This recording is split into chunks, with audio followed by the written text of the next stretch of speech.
बिलावल का दावा है कि पीर के इजलास में वज़ीर-ए-आज़म साबिक हो जाएंगे। अपोजिशन अपनी कामयाबी के लिए पुरुमीद है। अगर हुकूमत के पास नंबर गेम पूरी है तो फिर हुकूमत डिलेइंग टैक्टिक्स क्यों यूज कर रही है? सब्सक्राइब करें और बेल दबाएं ताकि कोई खबर रह न जाए।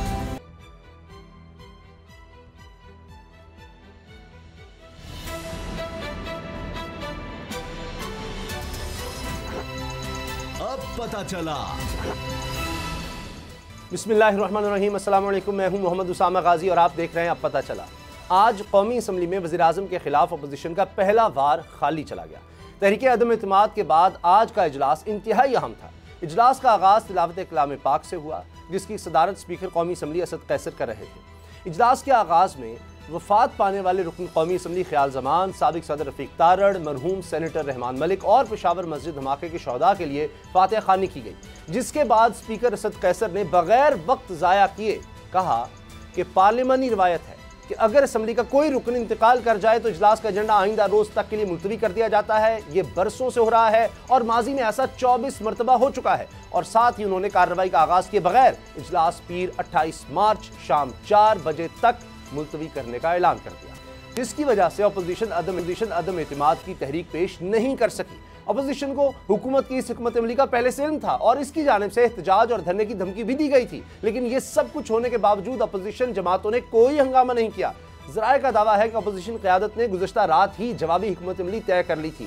फैसला यह किया गया था कि कौमी असम्बली इजलास के दौरान एहतजाज या धरना नहीं दिया जाएगा, क्योंकि हुकूमत एहतजाज को बुनियाद बनाकर इजलास मुलतवी कर सकती है। अपोजिशन ज़राए कहते हैं तहरीक अदम इत्तेमाद के वोटिंग का अमल मुकम्मल होने तक पार्लिमानी कवायद के मुताबिक आगे बढ़ने का फैसला किया गया है। इस दौरान अपोजिशन हुकूमती बेंचेस की तरफ से आने वाली आवाज़ों पर भी ध्यान नहीं देगी, क्योंकि इसे वोटिंग के मौके पर नंबर्स पूरे करने हैं, जिसके लिए हाजिरी के साथ तहम्मुल मिजाजी जरूरी है। शायद यही वजह है कि आज के इजलास में अपोजिशन ने बड़ी तादाद होने के बावजूद कोई एहतजाज नहीं किया। शहबाज शरीफ कहते हैं स्पीकर ने गैर आईनी काम करके आर्टिकल 6 का जुर्म किया है। बिलावल का दावा है कि पीर के इजलास में वज़ीर-ए-आज़म साबिक हो जाएंगे। अपोजिशन अपनी कामयाबी के लिए पुरुमीद है। शायद इसीलिए मरीम नवाज आज ये कह रही थी कि सीट बेल्ट बांध लें, किसी भी वक्त जहाज पुराने पाकिस्तान में लैंड कर सकता है। ये दावे अपनी जगह, इस सारे मामले में सदारती रेफरेंस का फैसला भी बहुत अहम है, जिस पर मुनहरिफ अरकान की किस्मत का इन्हिसार है। आज समात में अदालत के रिमार्क से कि आइन की तशरीह से इधर उधर नहीं हो सकते, मुमकिन है कि सदारती रेफरेंस वापस कर दें। यह केस अपोजिशन के लिए, वज़ीर-ए-आज़म के लिए भी और जमहूरियत के लिए भी बहुत अहम है, इसलिए इस पर सबकी नजरें लगी हैं। फैसला कब और क्या आ सकता है, इससे कतई नजर वज़ीर-ए-आज़म इमरान खान मुसलसल अपोजिशन को शिकस्त देने का दावा कर रहे हैं। आज मानसरा जलसे में इनके खिताब का खुलासा भी यही था। इस बात के अंदाजे लगाए जा रहे हैं कि आखिर वज़ीर-ए-आज़म के पास ऐसा कौन सा तुर्क का पता है जो अपोजिशन को हैरान कर देगा। अगले 2 दिन, सिर्फ 2 दिन में क्या हो सकता है, इसी से आगाज करेंगे। बाबर डोगर साहब, गुलाम मुर्तज़ा मेरे साथ हैं। बाबर डोगर साहब, अगले 2 दिन क्या कुछ हो सकता है? 27 तारीख भी आने वाली है और 28 को तो फिर एहतजाज भी है और 28 को ही अब अदम एतमाद की तहरीक।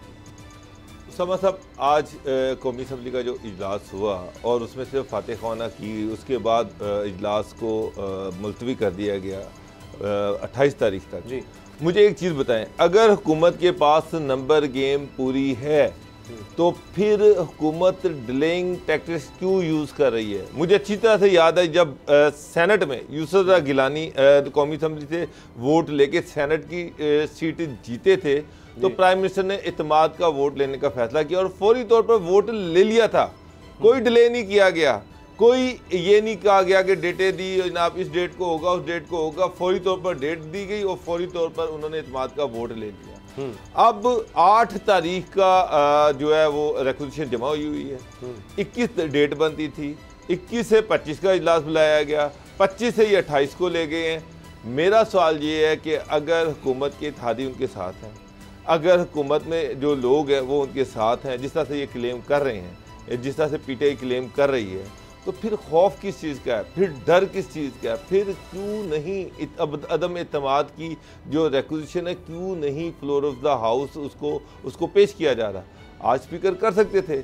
मुझे एक बात बताएं, मैं एग्री करता हूँ कि जी रवायात थी, रवायात आइन और कानून से बढ़कर नहीं होती। आइन और कानून रवायात पे प्रवेल करता है, तो आज उसको टेकअप किया जा सकता था। आज उनके 159 बंदे थे।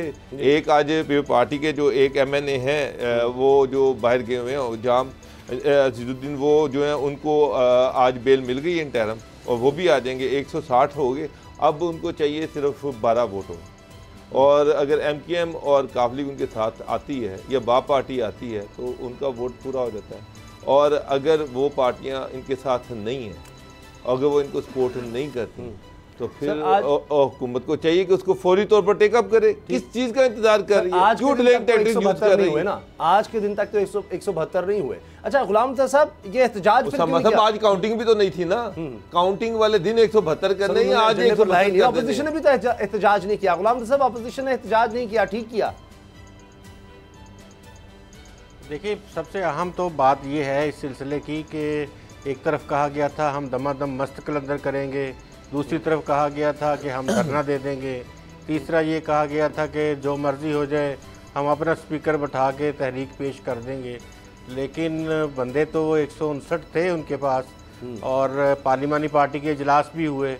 तो कोई मुझे हिकमत अमली समझ नहीं आई अपोजिशन की इस हवाले से कि उनकी अगर कोई ऐसी हिकमत अमली उन्होंने तय की थी अपनी अपोजिशन की, जो इनकी पार्लियामेंट्री पार्टी थी, पार्लियामेंट्री पार्टी, उसके अंदर इन्होंने डिसाइड करना चाहिए था कि इन्होंने क्या करना है और क्या नहीं करना।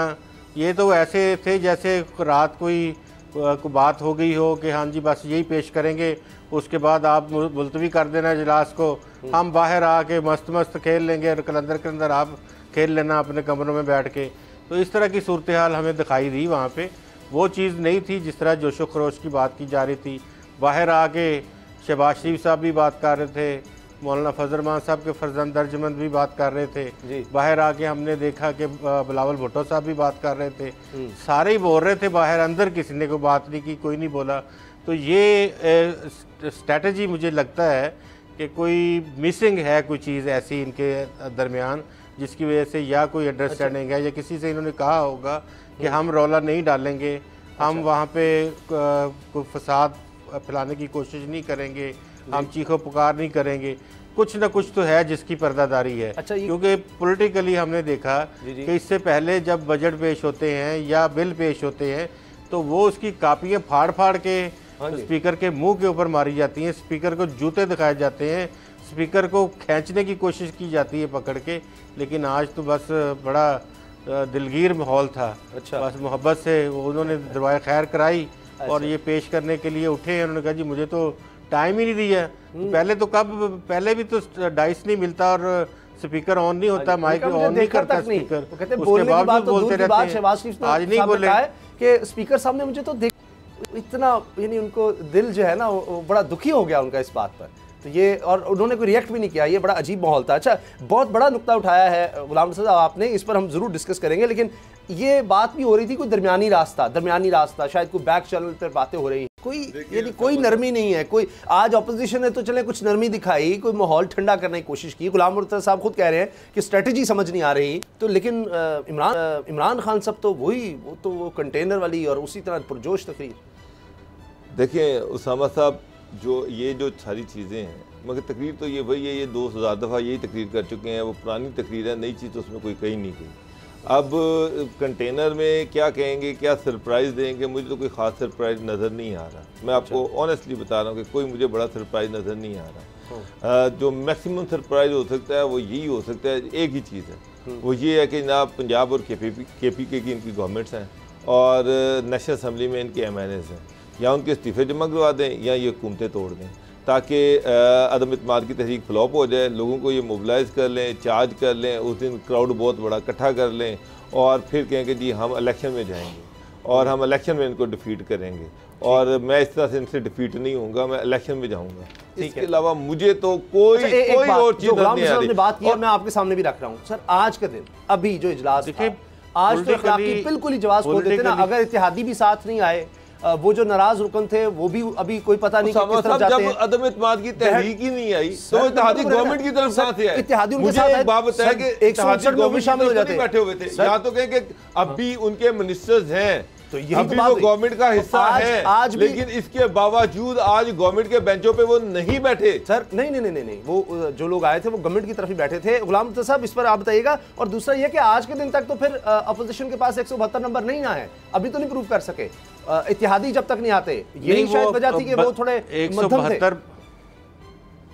वो सामा गाजी साहब अगर 172 पूरे करने का होता तो वो 172 पूरे कर देते। आज उन्होंने अपनी स्ट्रेंथ ही शो करनी थी, वो उन्होंने पूरी स्ट्रेंथ शो कर दी। और ये बात बार बार जो मुख्तलिफ हुकूमती वज़रा ये बात कर रहे थे कि बहुत सारे MNAs हमारे साथ राब्ते में हैं, बहुत सारे MNAs को हम हमारे साथ खड़े हो जाएंगे, बहुत सारे गैर हाज़िर हो जाएंगे, बहुत सारे बाहर के मुल्क चले जाएंगे। वो तमाम सियासी जमातों ने ये बात तो एक एप्रिशिएटेबल है कि सारे के सारे सेनेट में भी रिक्विजिशन हो या पार्लियामेंट पार्टी का इजलास हो, वहां सेनेटर्स भी पूरे होते थे। वैसे वो मैं आपकी बात समझता हूँ। बाबर डोगर साहब जो बात कर रहे हैं वो पॉलिटिकली मैनेजेबल नहीं है कि खान साहब इस टर्मोइल की तरफ चीज़ों को बढ़ा दें। अभी खान साहब के पास तो देखें, अगर ये कुछ टाइम इनको मिल जाता है तो जो भी इलेक्शन से पहले इंटरिम सेटअप बनाना है वो अपोजिशन लीडर और प्राइम मिनिस्टर मिलके बनाते हैं। वो तो फिर ये अपना वो भी हक छोड़ देंगे अगर वो ये असेंबली कहते हैं मैं डिसॉल्व करता हूँ। इस तरह की ये तो पॉलिटिकल सोच भी नहीं है बिल्कुल भी। अच्छा। तो फिर तो इनके पास चीज ही कोई स्टेटमेंट्स को छोड़ें, आज अभी तक ये तरीके अब तो हर हाल में आ गई है। इत्तेहादी कहाँ खड़े हैं अभी तक? बयानात को छोड़ते हैं, ऑन पेपर कानूनी तौर पर हर दो सूरतों में देखें, हर दो सूरतों में इमरान खान साहब इस वक्त तक गेम के अंदर हैं। वो अपोजिशन में होंगे तब भी उनकी मुशावरत से इंटरिम सेटअप होगा, और अगर वो प्राइम मिनिस्टर हैं तब तो वो खुद करेंगे। तो ये उनका गेम से बाहर होना, तो वो मेरे ख्याल में फिर बड़े अनाड़ी होंगे, तो फिर खिलाड़ी तो ना होंगे अगर इस तरह से कोई अनाउंसमेंट करते हैं। अच्छा, दूसरी जो सामा गाजी साहब आप बात कर रहे हैं कि जो इत्तेहादियों की सूरत हाल है, इत्तेहादी आज तक तो उनकी जो पोजीशन है वो तकरीबन अपोजिशन के साथ है। ये बिल्कुल सही दुरुस्त बात है ये कि इत्तेहादियों की अभी तक की पोजीशन उनके पास है। लेकिन ये जो 2 दिन स्पीकर साहब ने ले लिए हैं फर्दर, और मंडे को पेश होगी तहरीक, फिर उसके ऊपर 2-3 दिन बहस होगी, तीसरे दिन या चौथे दिन उसके ऊपर वोटिंग होगी, तो ये 31 तक की सूरत हाल नज़र आ रही, 31 या 1 अप्रैल तक जाती हुई नज़र आ रही है सूरत हाल। अच्छा। तो ये जो टाइम मिल जाएगा इसमें कोई ना कोई दरार डाल सकते हैं इमरान खान साहब। नहीं, आगे कैसे ले जाएंगे अगर जल्द। हाँ। और एक बात और चला दी गई है, एक बात और चला दी गई है कि इससे पहले भी ये चली थी बात, लेकिन अब दोबारा से आज नई एंट्री इस बात की हुई है कि अभी भी नवाज शरीफ साहब जो हैं वो राज़ी नहीं है चौधरी परवेज़ इलाही को वज़ीर आला बनाने पे, जिसके जो वजूहात हैं वो ये कही जा रही हैं कि मोहतरमा मरियम नवाज साहबा राज़ी नहीं है। उन्होंने अपने वालिद साहब से कहा कि ये काम हमने नहीं करना, मैं ये काम नहीं होने दूंगी। अच्छा। तो जब ये बात हुई है तो उसका रिज़ल्ट ये है कि जरदारी साहब ने भी किसी के ज़रिए से पैगाम दिया है कि अगर चौधरी परवेज़ इलाही वज़ीर आला नहीं बनते हैं, आप लोग उनके लिए सेक्रीफाइस नहीं कर सकते हैं, तो फिर मैं तो हुकूमत के साथ ही हूँ, फिर आप अदम एतमाद में मुझे अपने साथ ना समझें। अभी तो तक ये भी डेवलपमेंट हो सकती है तक, ये तो आखिरी दिन तक इसका मतलब है ये खेल चलेगा। बाबर डोगर साहब, ये तो अजीब बात है अगर ये है कि परवेज़ इलाही साहब बार-बार कहते हैं कि जरदारी साहब कमिटमेंट के पक्के हैं। जी, जिस दिन तक वो, और आपको याद होगा कि जिस दिन ये काम शुरू हुआ था उस दिन मैंने एक जुमला कहा था कि जरदारी साहब के हाथ में गेम देने का मकसद है कि वो जब चाहें जिस तरफ चाहें उस तरफ मोड़ सकते हैं। सही है। और उस सारे मामले को ये जरदारी साहब के हाथ में, इससे पहले मैंने आप निकाल लें वो क्लिप जिसमें कहा था कि एक दो दफ़ा पहले भी वो अपोजिशन के साथ इस तरह का हाथ कर चुके हैं, और इस वक्त भी कोई ऐसी वहीद नहीं है कि वो किसी टाइम पे जो आप और बाबर डोगर साहब बातें करते हैं वो जितनी दुरुस्त साबित होती हैं, आधा प्रोग्राम हमें क्लिप्स में चला जाए, पिछले क्लिप्स सुनाए तो। अच्छा सर, मेरा सवाल भी साथ में कि बैक चैनल पर क्या कोई चीज चल रही है? ये जो अब अगर ये बात है, क्योंकि परवेज़ इलाही साहब बार-बार ये बात कर चुके हैं कि जरदारी साहब बात के पक्के हैं, उन्होंने कहा कि अगर आप नहीं, यानी परवेज़ इलाही अगर वज़ीर आला नहीं तो फिर मैं भी इसमें नहीं हूँ, ये उन्होंने हमें गारंटी दिया है। उन्होंने टेलीविजन पर बार-बार परवेज़ इलाही साहब ने बात क्लियर की है। अगर वो बैकआउट करते हैं, नून लीग इस बात से, तो फिर जरदारी साहब भी कहेंगे फिर हमें एमक्यूएम की तरफ क्यों जा रहे हैं। तो ये तो आखिरी दिन तक, आखिरी लम्हे तक ये मामला गिर सकता है। शायद इसी वजह से अभी भी इत्तेहादी उस तरह से खुलकर सामने नहीं आए, उन्होंने वजारतों से इस्तीफा नहीं दिया। तो ये पता नहीं पीर को क्या हो। अच्छा उसामा साहब, जहाँ तक गुलाम मुर्तज़ा साहब ने ये जो बात की है कि मरियम नवाज और नवाज शरीफ अभी तक चौधरी पीरलाई की वज़ारत आला पर राज़ी नहीं हुए, तो ये बिल्कुल ठीक बात है। मैं दूसरी बात गुलाम मुर्तज़ा साहब ये भी कह दूँ को PTI ने भी उनको चिट्टा जवाब दे दिया है काफ लीग को कि जनाब चौधरी पीरलाई वज़ीर आला नहीं बन सकते। इवन अगर इमरान खान साहब तहरीके अदम एतमाद जो है इसमें कामयाब हो जाते हैं तो इसके बावजूद बुज़दार तो चेंज होगा, लेकिन नया वज़ीर आला चौधरी पीरलाई नहीं होगा। ये चौधरियों को कन्वे कर दिया गया है। अब नून लीग ये समझ रही है कि तारिक बशीर चीमा और सालिक हुसैन जो हैं ये दोनों नून लीग के साथ कांटेक्ट में हैं और उन्होंने नून लीग को ये अंडरस्टैंडिंग दी है कि जनाब हम आपके साथ हैं और हम कोशिश करेंगे कि मोनी सलाई और चौधरी पीरलाई को मना लें कि माइनस वज़ीर आला वो आपके हमारे साथ आ जाएं। और जो गारंटी है नून लीग की वो ये है कि अगले इलेक्शन में जब भी इलेक्शन होंगे उसमें एक तो ये है कि अगर ये सेटअप इस तरह से कंटिन्यू करता है, उस्मान बुज़दार तब्दील होते हैं तो चौधरी पीरलाई स्पीकर रहेंगे। दूसरी चीज़ ये है कि जनाब चौधरी के साथ वो बैठ के ये डिस्कस करने को तैयार है कि कितनी सीटें हैं उनकी, उस पर नून लीग अपने कैंडिडेट्स नहीं देगी उनके खिलाफ। अच्छा, तो इस हद तक एक अंडरस्टैंडिंग डेवलप हो रही है। और आगे देखिए अब क्या होता है। नून लीग ये चाह रही कि चौधरी पीरलाई जो हैं वो वज़ारत आला की जो कैंडिडेचर है उससे दस्तबरदार हो जाएं, वो स्पीकर के तौर पे काम करते रहें और मोनिस को वो ऊपर एडजस्ट कर लेंगे और जब भी दूसरा अगला इलेक्शन आएगा उसमें काफ लीग को के साथ वो अलाइंस करने को तैयार है। तो इस हद तक चीज़ें जो हैं वो अभी चल रही हैं। मौलाना फजलुर रहमान जो हैं वो भी काफ लीग के साथ कांटेक्ट में हैं और वो कोशिश कर रहे हैं कि चौधरी पीरलाई जो है उनकी वज़ारत आला की जो डिमांड है उससे उनको दस्तबरदार करवाया जाए। तो अगले 2 दिन बड़े अहम हैं, लेकिन देखिए इस पे वो किस हद तक कामयाब होते हैं। चले एक बड़ी खबर दे दी है बाबर साहब आपने, लेकिन गुलाम साहब अपोजिशन तो कहती थी हमें इत्तेहादियों की जरूरत नहीं है, उनके बगैर भी हमारे नंबर्स पूरे हैं। 33 से 50 तक तादाद जा चुकी है हुकूमत से जो लोग जंप करके गए हैं अपोजिशन की तरफ। कोई शक नहीं है कि इनके साथ 12 बंदे तो जो इन्होंने पेश किए थे, 12-14 और बंदे भी हैं जो कह रहे थे कि इनको वोट डालेंगे और वो उनका तो ये तो शो कर दिए गए थे, वो अभी शो नहीं हुए। अच्छा, तो उनमें तो आप ये देखें कि एक इस इजलास में एजेंडे में एक और आइटम रखी गई है, वो है जनूबी पंजाब को सूबा बनाने के हवाले से। जी, आप ये देखें कि जनूबी पंजाब के 3-4 लोग बिल्कुल तैयार हैं कि वो ओपनली इनके खिलाफ खड़े हों, अपनी हुकूमत के खिलाफ। एक आध वजीर भी उसमें शामिल है। दहड़ साहब तो वापस आ गए हैं। इमरान खान साहब से मुलाकात के बाद अहमद हुसैन दहड़ साहब ने कहा जी मैं तो गवर्नमेंट के साथ खड़ा हूँ, तहरीक-ए-इंसाफ में मैं गवर्नमेंट के साथ हूँ, इमरान खान के साथ हूँ। उन्होंने कहा जी मैंने 5 डिमांड, वो हमारी बात उससे पहले भी 5 डिमांड पूरी नहीं साहब से। अच्छा, उस वक्त तक मैं हुकूमत के साथ नहीं हूँ। आज हो रही है, उन्होंने कहा वो हो रही है, वो डिमांड मेरी पूरी हो रही है, हो जाएगी। अब उन्होंने कहा जी आप अदम एतमाद के साथ होंगे, गवर्नमेंट के साथ। वो चीज़ें एक्सेप्टेबल नहीं है, वो कोई 1-2 दिन में थोड़ी हो जाएंगी। उनके इलाके की गुर्बत 1-2 दिन में ठीक थोड़ी हो जाएगी। ये सवाल उनसे हुआ है, उनके इलाके में जो चोरी चकारी हो रही, बहुत सारे मसाइल उन्होंने बताए थे। वो जाहिर है कि वो जब तक वोट नहीं डालेंगे उस वक्त तक हो जाएंगे। वोट डाल देंगे तो उसके बाद वो जाने उनके मसाइल जाने, वो जाने उनके मसाइल जाने। लेकिन बात ये है कि एक आध बंदे से वो मुलाकात तो गुलाम साहब आप ये कह रहे हैं कि अपोजिशन को नंबर गेम इतनी है, उनको इत्तेहादियों की जरूरत नहीं है, तो फिर तो कोई मसला नहीं है।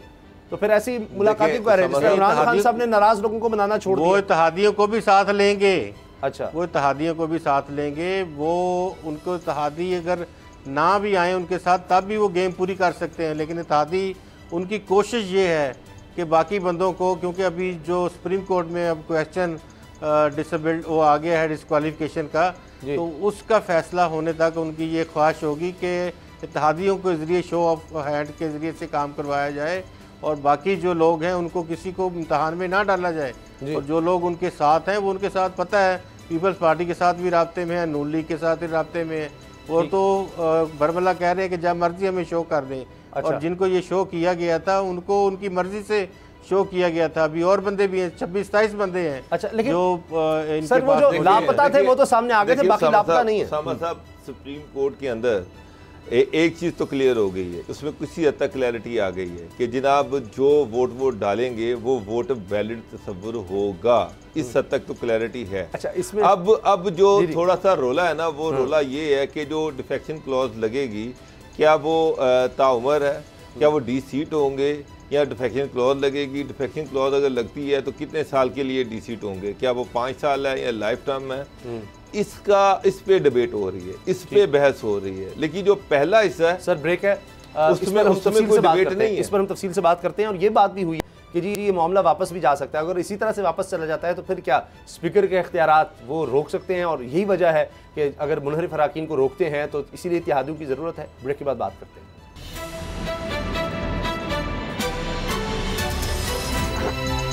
अब पता चला। इमरान खान के खिताब का कुछ हिस्सा आपने देखा, वो कह रहे हैं जी 3 चूहे ये हार रहे हैं, इन्होंने तो शेरवानी सिलवा ली थी, कुछ नहीं बन रहा। लेकिन दूसरी तरफ अपोजिशन को अगर देखें तो वो अपनी तैयारी कर रही है। मुस्लिम लीग नून ने आखिरकार काफ़ी दफ़ा तारीख बदल के अब आ रहे हैं। वो 23 मार्च से मामला शुरू हुआ था, नहीं अब आएंगे। अभी भी जमीयत उलमा इस्लाम फजल रहमान की तारीख अलग है, नून लीग की अलग है, लेकिन अब मरीम साहिबा जो हैं वो जोश दिला रही हैं। और वो क्या कह रही हैं, कब तक ये हुकूमत रहने वाली है, वो क्या देख रही है, कब गिरता देख रही है हुकूमत। पाकिस्तान का जहाज़ पुराने पाकिस्तान में लैंड हो रहा है, और आर या पार वैसे तो कई दफ़ा वो जब से था कि वो मेरे ख्याल हर 3 महीने बाद इमरान खान साहब की बारी आ जाती थी, लेकिन ये सबसे टफेस्ट है। तो अब जहाज़ लैंड होने वाला है, आर या पार होने वाला है फाइनली, जो मरीम साहब ने पता नहीं साल पहले कहा था।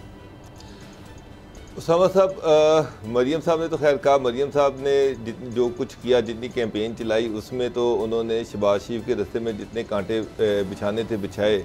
वो बेचारे बड़ी देर से अपनी ये चिकन सुलवा के बैठे हुए थे, लेकिन मरियम साहब की वजह से डिले होता गया। अब तो मान गई, अब नहीं, शहबाज शरीफ की हद तक मान गई हैं, लेकिन हमजा के हवाले से अभी कोई एनओसी नहीं है, वज़ीर आला नहीं। और मैं आपको एक और चीज़ बता दूं कि नून लीग अगर चौधरी को वज़ारत आला नहीं देती और वज़ारत आला अपने पास रखती है, और इवन चौधरी मान जाते हैं, और इवन जहांगीर तरीन मान जाते हैं, तो नून लीग के अंदर से वज़ीर आला होगा और हमजा की बजाय कोई और होगा। अच्छा। और कुछ ख़ास हलकों की वजह की जो पार्टी क्लेम कर रही है, जो मेरी बेताशा नून लीग के लोगों से बात हुई है, उन्होंने कहा है जी कि मलिक मोहम्मद अहमद खान साहब जो हैं उनका नाम जो है वो कंसिडर हो रहा है। अच्छा। और वो वैसे शहबाज शरीफ कैंप के हैं वैसे, या वो काबिल कबूल कैंप है? आजकल वो सर बड़े ताकतवर कैंप में हैं। अच्छा। और वहाँ पर वहाँ से भी इनको हर तरफ से इनको एनओसी मिल रहा है।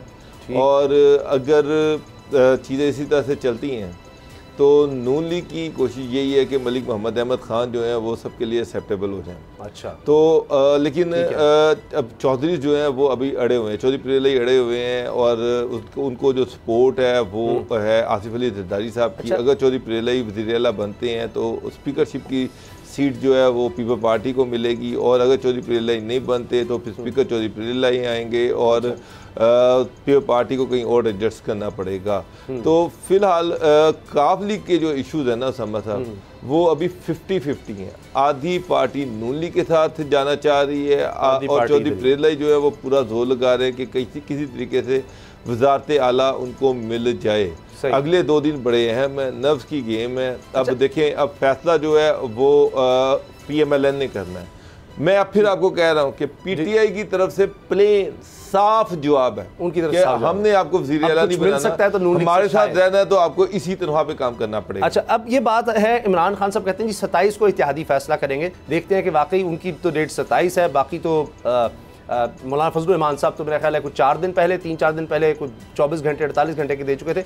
वो कब के? अच्छा, मैं आपको एक और चीज़ भी बता दूं, मौलाना फजल रहमान जो है, मुझे कुछ लोगों ने अंदर की खबर है कि तारिक बशीर चीमा साहब ने मौलाना फजल रहमान से रात को रब्ता किया है। अच्छा। और उन्होंने उनसे कहा कि जी मैं काम कर रहा हूँ, अच्छा, आप टेंशन ना लें, परेशान ना हो, इंशाल्लाह मैं काफ लीग को अपोजिशन के साथ बिठाऊंगा। ये तारिक बशीर चीमा साहब ने रात को मौलाना फजल रहमान को फ़ोन करके कहा है। चले तो इस तरह से चीज़ें जो है। और दूसरी तरफ सॉरी, दूसरी तरफ डॉक्टर सिमी एजदी सेनेटर डॉक्टर सिमी एसडी जो हैं वो जहांगीर तरीन की बहन है, पीटीआई से वो सेनेटर हैं। उनकी रात को फिर प्राइम मिनिस्टर इमरान खान से उनका कांटेक्ट हुआ, रब्ता हुआ है। अच्छा। और उनको टास्क दिया गया कि किसी भी तरीके से जहांगीर तरीन को मनाएं और प्राइम मिनिस्टर से उनकी बात करवाएं।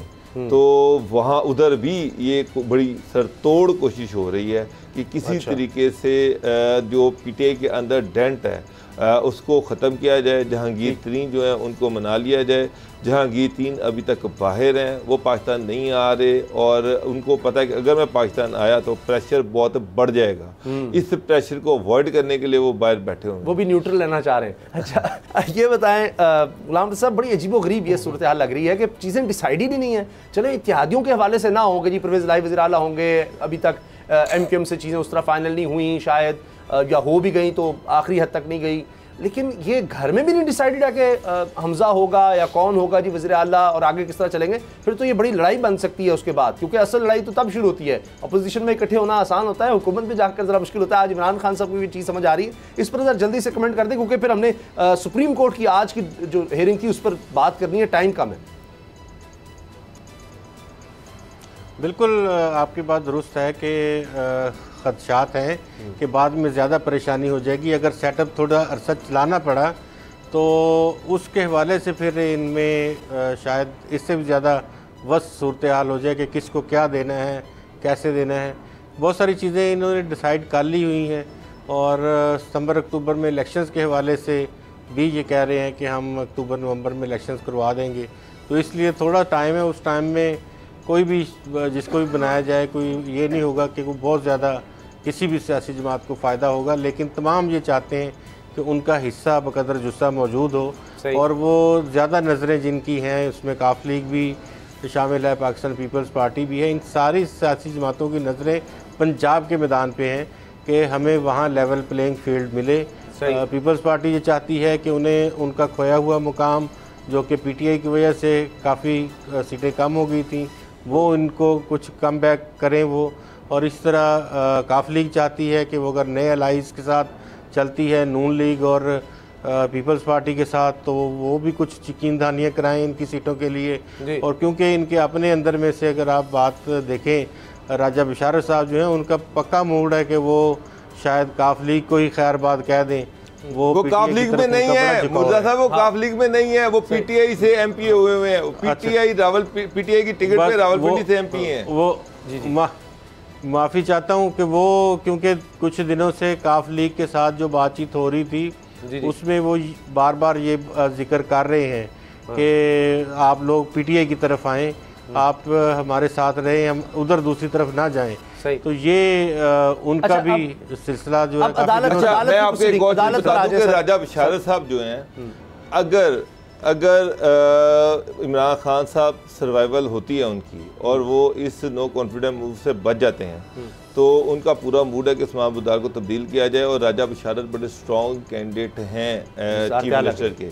अब मसला ये है कि लास्ट टाइम भी वो उनको इमरान खान साहब ने उनको कह दिया था कि ठीक है, जाके अगर पंजाब से आपको वोट पूरा मिलता है तो आपको मैं वज़ीर आला बना देता हूँ।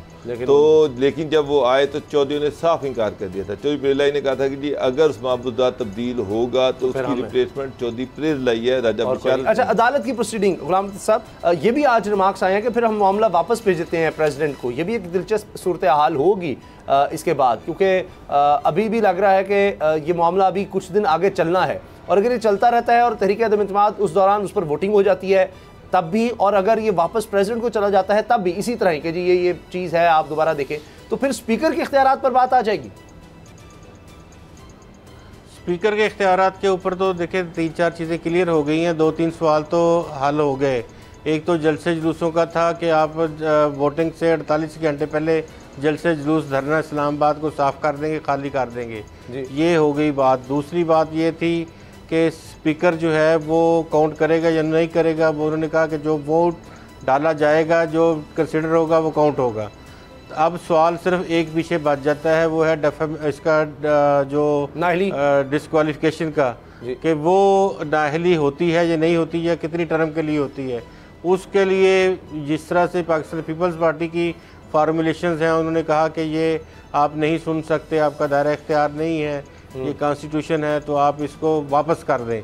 तो अगर उनकी इस्तदा मान ली जाती है तो वापस भी किया जा सकता है सदर को कि आप ये वापस करें और पार्लियामेंट को भेजें, पार्लियामेंट इसके ऊपर अपने हिसाब से कानून साजी कर ले।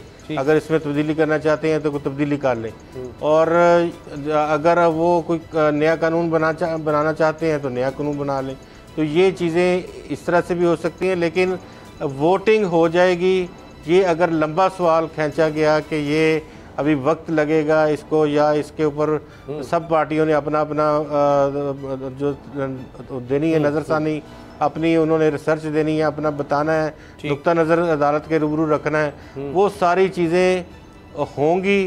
वो जितना देर मर्जी लग जाए, लेकिन ये वोटिंग शोटिंग हो जाएगी, गिनतियाँ हो जाएगी, उसके बाद ये केस चलता रहेगा और उसके बाद इसके ऊपर डिसीजन भी आ जाएगा। तो असर ही खत्म हो जाएगा बाबर डोगर साहब। फिर तो इतनी देर अगर लगी, उससे पहले वोटिंग ही होगी, अब सूबों से भी जवाब मांगा गया है, तो फिर इसके असरात तो शायद आने वाले दौर में हो जाए किसी वक्त कि जी क्या होगा, या डिस्क्वालिफिकेशन का मामला तो उसके बाद तक भी चलेगा। ये भी हो सकता है कि वोटिंग हो जाए और बाकी ये चीज़ें साथ चलती रहे। देखें उसामा साहब, अभी तो एक डिबेट ये भी है कि इस वक्त सुप्रीम कोर्ट का रोल एडवाइजरी है, मुशावरत गवर्नमेंट उनसे कर रही है, और मुशावरत जो है वो गवर्नमेंट पे बाइंडिंग है या नहीं है, ये भी देखने वाली बात है। अच्छा, यानी जो यहाँ से इस रेफरेंस से जो बात आ जाएगी सुप्रीम कोर्ट की तरफ से, वो लास्ट के जी गवर्नमेंट उसको फॉलो करे। ये मुशावरत कर रही है गवर्नमेंट, ये कोई इस पर आगे भी डिसीजन नहीं है। और इवन अगर गवर्नमेंट उसको नहीं मानती, स्पीकर नहीं मानते, तो हो सकता है कि बाद में इसको दोबारा चैलेंज किया जाए। बहरहाल वो अपोजिशन तो आर्टिकल 6 की बात करिए, गद्दारी के मुकदमे की, स्पीकर के खिलाफ बात कर रही है। हम ब्रेक लेते हैं और ब्रेक के बाद बात करेंगे कि साउथ पंजाब बिल, ये हर दफ़ा क्यों होता है जब हुकूमत को खतरा होता है, जाने वाले टेन्योर पूरा होने वाला होता है, तब ये मामला उठता है। ब्रेक के बाद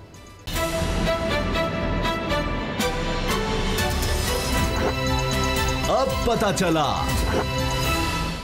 जनाब, जनूबी पंजाब, साउथ पंजाब एक अलग सूबा, ये बड़ी दफ़ा हो रहा है, ये दिहाइयों से हो रहा है, और कई हुकूमतें इसका वादा करती हैं, हत्ता कि नून लीग ने भी ये किया था, और फिर जाते हुए जब उनकी गवर्नमेंट जाने लगी थी, यानी गवर्नमेंट बनाने से पहले वादा होता है और फिर जब टाइम पूरा होने लगता है तो इसकी बात छिड़ दी जाती है।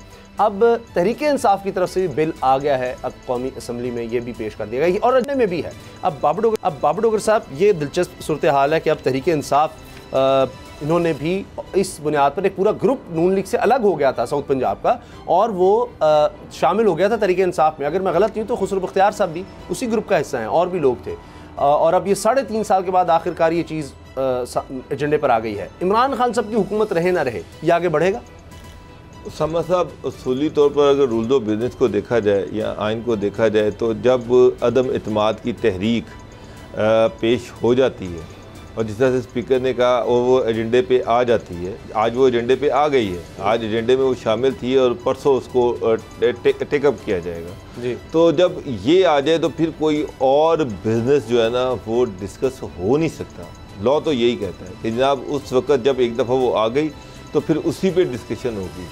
अब स्पीकर साहब अपनी कोई डिस्क्रिशनरी पावर यूज़ करें और इस करारदाद को ले कर दें तो ये और बात है। अब मसला ये है कि इनको अब याद आया कि जनूबी पंजाब की करारदाद जो है वो लेके आनी है। मेरा मतलब है कि 4 साल गुजर गए हैं, जनूबी पंजाब सेक्रेटरीट इन्होंने बना दिया, बहुत कुछ कर दिया, दो कि वो भी सारा हौच पौच है, किसी के पास कोई अख्तियार नहीं है। अभी तक ये नहीं पता कि जनाब वहाँ पे जो अफसर हैं उनको कि उन सेक्रेटरीज यहाँ पे बैठा है, स्पेशल सेक्रेटरी वहाँ पे बैठा है, स्पेशल सेक्रेटरी जो है वो आज भी फाइल सेक्रेटरी को भेजता है, अख्तियारात का पता कोई नहीं है, बेतहाशा अनॉमलीज़ हैं उसमें भी। लेकिन बल ये ज़्यादा सिर्फ लोगों को दिखाने के लिए कि देखिए जी हमने आपको फैसिलिटेट कर दी है, हमने जनूबी पंजाब सेक्रेटरीट बना दी है, इससे आगे कुछ नहीं है। लोग आज भी जनूबी पंजाब के अपने कामों के लिए लाहौर ही आ रहे हैं, रोल रहे हैं। बल अब जब अदम इत्मीनाद की तहरीक सामने नज़र आ रही है तो इनको एकदम पता चला कि जनूबी पंजाब की जल्दी से तहरीक भी हम इसमें शामिल कर दें। इससे एक चीज़ लगती है, ये जो जनूबी पंजाब की करारदाद इन्होंने साथ डाल दी है तो इसका मतलब ये कि कोई पीटीआई की गवर्नमेंट को कोई ख़ास कॉन्फिडेंस नहीं है कि ये अदम इत्मीनाद की तहरीक से बच पाएंगे। इसीलिए अदरवाइज अगर इतना कॉन्फिडेंस होता तो ये फिर बाद में ये करारदाद ले आते। अभी कौन सा ऐसा मौका है कि जनाब अदम इत्मीनाद की तहरीक से पहले ये करारदाद जो है ये पास होनी चाहिए ताकि जनूबी पंजाब के जो वोट हैं वो हमारी जेब में चले। अच्छा, ये गुलाम साहब, ये साउथ पंजाब का सूबा ना हो गया, कालाबाग डैम हो गया कि जो सिर्फ बात की हद तक हो सकता है, उस पर कोई मानता ही नहीं है। जो भी हुकूमत में आ जाता है उसके लिए ये बड़ा मुश्किल हो जाता है कि ये कोई फ़ैसला करना। आपको लगता है कि ये हुकूमत इसीलिए कर रही है कि मुश्किल है और एक पॉइंट स्कोरिंग हो जाए, चलें एक वोट बैंक तो बने? पॉइंट स्कोरिंग ही हो रही है इस वक्त। तो जाहिर बात है जो बाबर डोगर साहब ने कहा बिल्कुल दुरुस्त बात है कि जब बिज़नेस जो है इस तरफ चला जाए अदम एतमाद के हवाले से, तो उसमें और कोई कानून साजी या कोई और बिल पेश करना, पहले इसी का फ़ैसला होगा कि कुछ होता है या नहीं होता।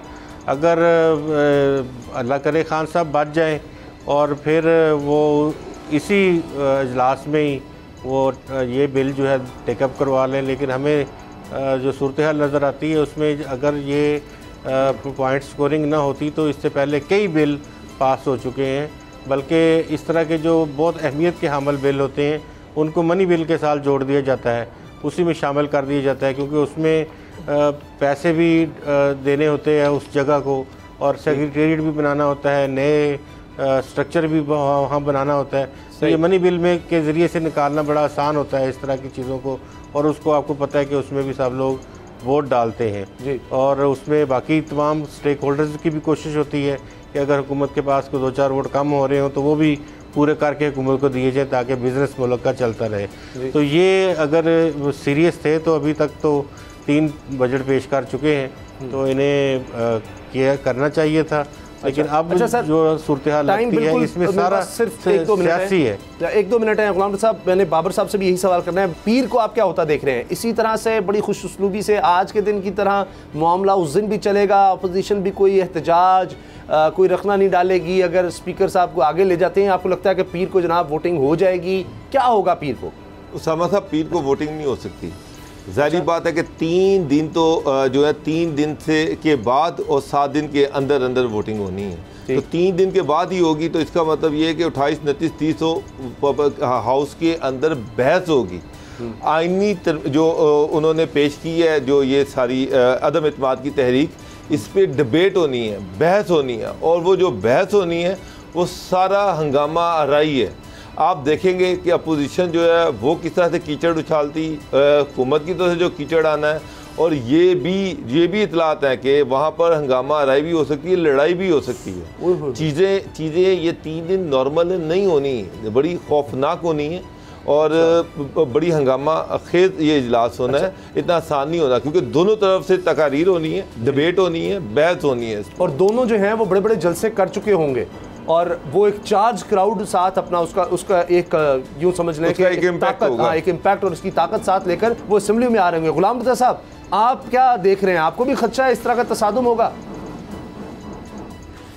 देखिए, अपोजिशन ने तो जो आज की हिकमत अमली उसकी मुझे नज़र आई है, उससे तो लगता ये है कि अगले मंडे से ऑनवर्ड हुकूमत चढ़ के आएगी और हुकूमत की कोशिश होगी कि वो पंगा लिया जाए और हुकूमत उस पंगे में अपोजिशन को इन्वॉल्व करे और उसके बाद किसी तरह से कुछ चीज़ों को डिले किया जाए, या जिस तरह बाबर डोगर साहब ने कहा कि कोई लड़ाई बड़ाई, कोई पार्लियामेंट के अंदर कोई ऐसा काम किया जाए जिससे ये काम किसी और तरफ चला जाए या कुछ डिले हो जाए।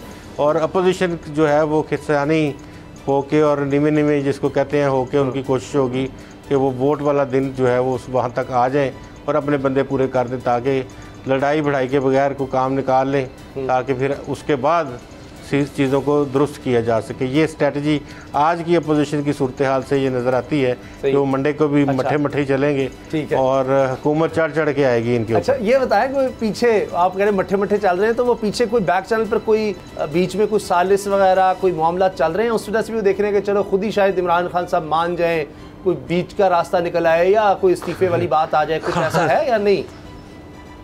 खान साहब को तो बातचीत होती है, खान साहब के साथ उनको बिठाया जाता है, बातें होती हैं, सारा कुछ होता है।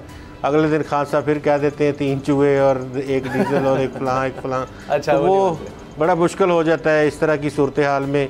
एक जुमला बड़ा अहम था आज इमरान खान साहब ने जो कहा कि वो शहबाज शरीफ साहब ने अचकन सलवा ली थी, लगता है वो किसी और को देनी पड़ेगी, किसी और को देनी पड़ेगी, ये लफ्ज़ उन्होंने कहा है। तो मतलब शायद फिर आप देखें कि वो खान साहब अपने आप को भी समझ रहे हैं कि वो उनको तो दे नहीं सकते, क्योंकि उनके उनसे हाथ भी नहीं मिलाते, फिर किसको देंगे शहबाज वो अचकन।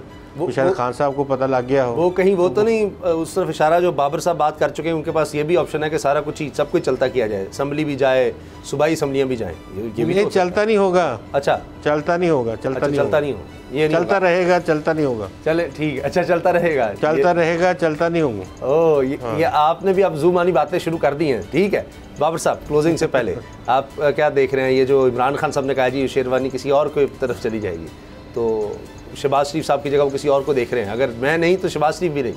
सर वो तो फिर आज जरदारी साहब से भी एक सवाल पूछा गया कि जनाब ये ना हो कि कोई तीसरा फ़ायदा उठा ले, तो उन्होंने कहा जी कि ठीक है, अगर किसी को शौक है तो आके बैठ के देख ले। तो बैक चैनल ख़त्म है सब, बैक चैनल वाला वो ऑप्शन नहीं है, सालसी खत्म हो चुकी है, अब चीजें आगे जानी है, पीछे वाला रास्ता मुझे नजर नहीं आ रहा। अच्छा पीछे वापसी नहीं है सर, ये अब गाड़ी फ्रंट गियर में लगी हुई है, अब इसने आगे अब चाहे शहबाज साहब आ जाए या इमरान खान साहब बच जाए या फिर कोई तीसरा आ जाए। चलिए सर देखते हैं कि क्या होता है। पीर का दिन बड़ा हंगामा खेज हो सकता है, जो भी होगा इंशाल्लाह पीर को मुलाकात होगी। इजाज़त दीजिए, अल्लाह हाफ़िज़। अब पता चला। सब्सक्राइब करें और बेल दबाएं ताकि कोई खबर रह न जाए।